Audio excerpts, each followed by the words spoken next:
Hello ladies and gentlemen of the StarCraft Nation, Zoya here from the StarCraft Squad, and I need to set myself to busy. But also, we have an amazing matchup between two of my favorite players. Spawning in the bottom right is egINcontroL. If you guys do not listen to State of the Game, you need to check it out. egINcontroL is hilarious, and he's also a great player, a great commentator. So if you do not know egINcontroL, make sure you check out State of the Game, and make sure you check out some of his cast.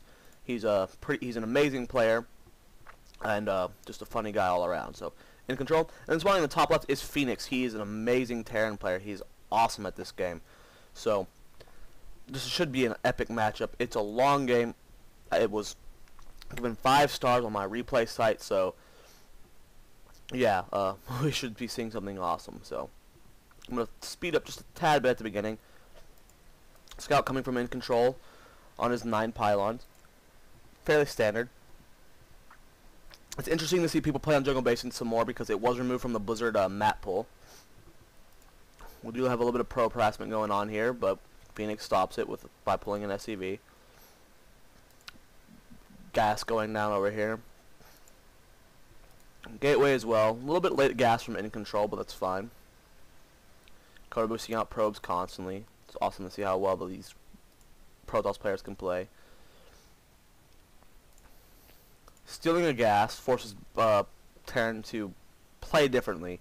You can't go 1-1-1 with this. It just stops all Banshee play early on. Probe back in here to do a little bit of scouting, see if anything like a double rack is going down. Good job from egINcontroL. And now all Fenix wants to do is just get rid of this gas. I mean, this really slows down his production. Got a factory going down now. We have an SCV taking the orbital. I'm going to slow it back down to normal speed now. We're going to watch this at a pretty normal speed the rest of the game. So we're kind of boosting out this first stalker. Just want to get that out as fast as possible. If you watch egINcontroL, he's constantly building SCVs, constantly using his chrono boost, or probes, excuse me. And he's just doing everything he can to, get this done. He's got a 1-gate robo on the way, which is very interesting. Now we have plenty of Marines out here. We do have the factory down, and we are getting maybe a starport. Yes, there's the starport. So we have Hellion on the way. We are getting this reactor down on the barracks. I'm curious as to why he had to lift it off to move that when he could have just built it right here, where it was. But so reactor down on the barracks. Good play from Fenix, forcing that stalker out of there. egINcontroL could not scout this base to see what was going on. Moving this over here, I guess he did like specific building placement. We're getting a tech lab down on this factory. Probably going to be just lifting off the starport and putting it down there. But we won't be seeing much Banshee play here because we do have this early robotics facility. Observer being chrono boosted out. Fenix has scouted this base. He does see the 2-gate robo. Or the 1-gate robo with the 2nd gate on the way. Stalker being pulled back. Tech lab's done. Probably going to be seeing the swap soon. Seeing a lot of money from Fenix right now. He needs to be doing something with it. So here comes the swap. Seeing what's going to be researched here. Waiting. Fenix is getting a Raven. Awesome. And then we are seeing an expansion going down for Fenix. So good play here. Taking an economic lead. And being immortal pumped out. We have the observer going across the map right now. Hopefully, this Fenix or this Raven's out in time, so this scout can be stopped. It's going to be very close though, especially with the path of this observer. Can walk right across this Raven, so we need to get it here quickly. So we do see that we have the tech lab. We do see we have a factory with a tech lab. We do see the reactor with the barracks. It looks like Fenix does see the observer. He's going to try and get over here to stop it, but he's lost sight of it. Here comes the Raven and the Marines trying to stop the side of this expansion. Is it going to get to it? It looks like we do see the expansion. I'm going to just swap to egINcontrol's view real quick. Yes, we do see the expansion. So even though he did lose his observer, he got all the information he needed to know. He scouted this entire base, saw the 2 gas, he saw the Raven, he saw the Marines, he saw the tech lab on the factory, and then he saw the expansion. Luckily, egINcontrol had also expanded. His expansion's almost done. So that's good for them. We have Double Forge going down for plenty of upgrades. It's the best way to get a good lead early on is with +1/+1 as fast as possible. I know we don't have that much of a force though. I mean, it looks like egINcontrol might be fearing some Banshee play, but That's not going to be coming anytime soon, especially when you got the Raven first. But we do have Cloak almost finished, and we do have our first Banshee on the field. So be very careful of that. Double Forge just finishing. We have the expansion finished. Look at egINcontrol's Chrono Boost. This one's starting to slip, so you need to be very careful of that. He's probably going to start dumping it on +1/+1, though.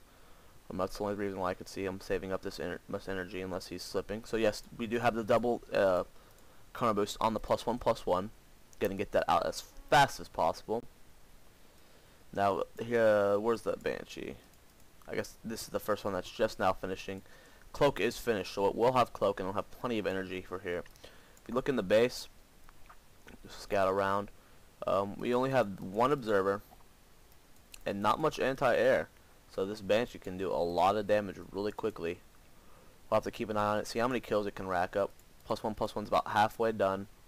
Still constantly building probes out of both his bases. We are seeing Infernal Pre-Igniter being researched for the Terran player. Gonna get some Blue Flame Hellions in here.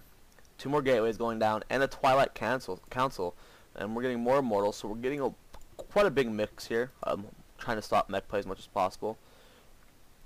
Now here comes the Cloaked Banshee. Probably cloaked a little bit early in my opinion. I would preferably not cloak until you see enemies appear. I mean, when you see the Stalker here, you're like, okay, he's got cloak. Now you cloak. So a little bit of wasted energy here. I don't see egINcontrol's observer. It's just now coming back. Doing a little bit more harassment. But right now, he wasted a good amount of his energy here. And good play from Fenix just getting out of there once he knew how close this observer was. How close the sentries and stalkers were chasing him. So we go to click on this Banshee. We have 4 kills.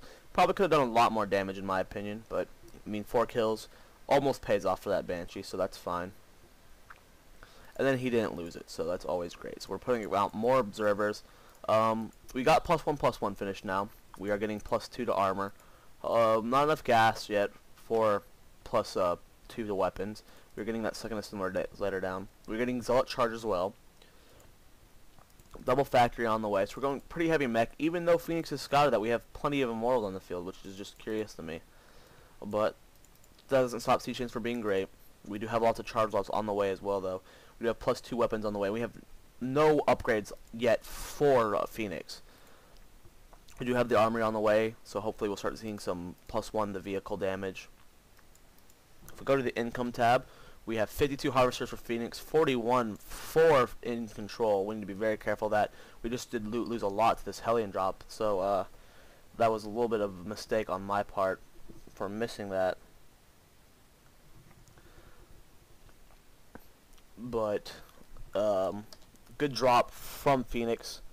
Obviously did a lot of damage with those with the Blue Flame Hellions. I mean, the best part about Blue Flame Hellions, guys, is unlike a Fenix drop or Banshees and stuff, where if they have an observer or turrets, you pretty much aren't guaranteed any kills.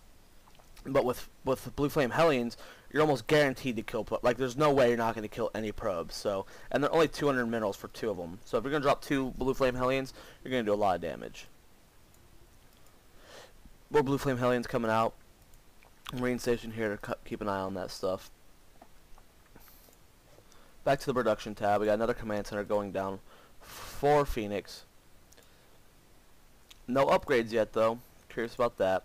We have the Blue Flame Hellion drop coming again, blocking off his siege tanks here. He needs to be very careful of that. We have plenty of mech play going on right now, getting the reactor on the starport. We have a pretty beastie force moving out right now for egINcontrol. This Blue Flame Hellion drop is swinging back around now. All we have is this one lonely cannon. And even though cannon's a good job at stopping the Blue Flame Hellions will still get lots of kills. Wish I could see these guys killed. I'm really upset I missed that drop earlier. But we have 2 Fenix over here. One of them has 5 kills. So we're getting a 2-prong attack here. So here comes the Blue Flame Hellion drop. This one's got 5 kills. This one's got 2 kills. So needs to be very careful of that cannon. Needs to watch it. He's going to lose his Hellions. And then we have the Fenix drop over here as well. Or Banshee play over here. So now I'm doing a lot of harassment.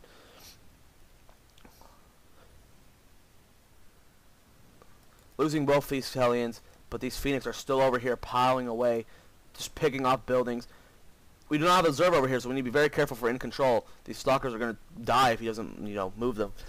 Taking out this assimilator, stopping as much gas as possible, and great play from egINcontrol. is he just going to move out for a counterattack? I mean, he doesn't seem like he's going to be stopping these Banshees anytime soon.